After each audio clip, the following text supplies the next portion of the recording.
Kapal perang TNI Angkatan Laut, KRI Bontang 907 berhasil mengadang sebuah kapal ilegal yang diduga mengangkut korban praktek tindak pidana perdagangan orang, TPPO, pengungsi Rohingya yang berupaya masuk ke wilayah perairan timur Pulau Weh, Nanggro Aceh Darussalam. Aksi pengadangan kapal perang TNI Angkatan Laut terhadap sebuah kapal ilegal itu terjadi pada hari Rabu, 27 Desember 2023 kemarin. Dilansir Viva Militer dari keterangan resmi Dispenal, Kamis, 28 Desember 2023. Aksi pengadangan terjadi ketika KRI Bontang 907 yang sedang melaksanakan patroli rutin di wilayah perairan Aceh mendapatkan informasi dari Guskamla Koarmadai tentang adanya kontak kapal yang diduga merupakan kapal yang diduga digunakan dalam praktek TPPO pengungsi Rohingya.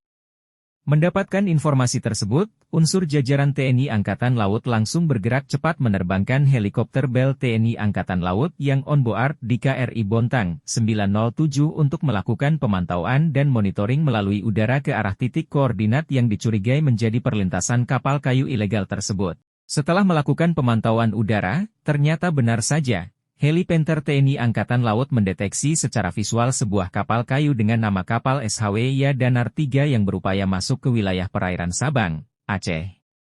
Setelah dipastikan keberadaan kapal SHW Ya Danar 3, kapal perang KRI Bontang 907 kemudian melaksanakan shadowing atau membayang-bayangi kapal tersebut hingga keluar zona ekonomi eksklusif, Z, Indonesia yang berbatasan dengan Z India.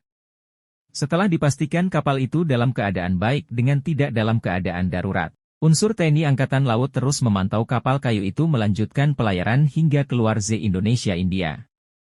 Kadis Penal Laksma TNI Imade Wirahadi Arsanta menegaskan, upaya yang dilakukan unsur kapal patroli TNI Angkatan Laut itu sebagai langkah pengamanan wilayah perairan yuridiksi nasional Indonesia dari berbagai potensi kejahatan transnasional.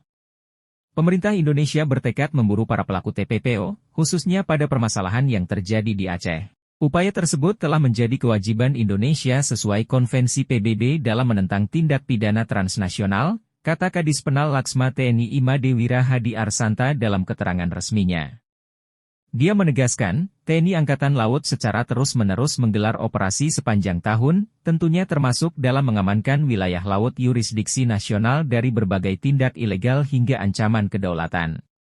Dalam kesempatan terpisah, Kepala Staf TNI Angkatan Laut, KSAL, Laksamana TNI Muhammad Ali telah menegaskan bahwa seluruh jajaran prajurit TNI Angkatan Laut agar senantiasa meningkatkan kesiapsiagaan operasi dan merespon cepat informasi yang diterima, serta melaksanakan kerjasama dan bersinergi dengan instansi terkait, khususnya dalam menjaga keamanan wilayah perairan Indonesia.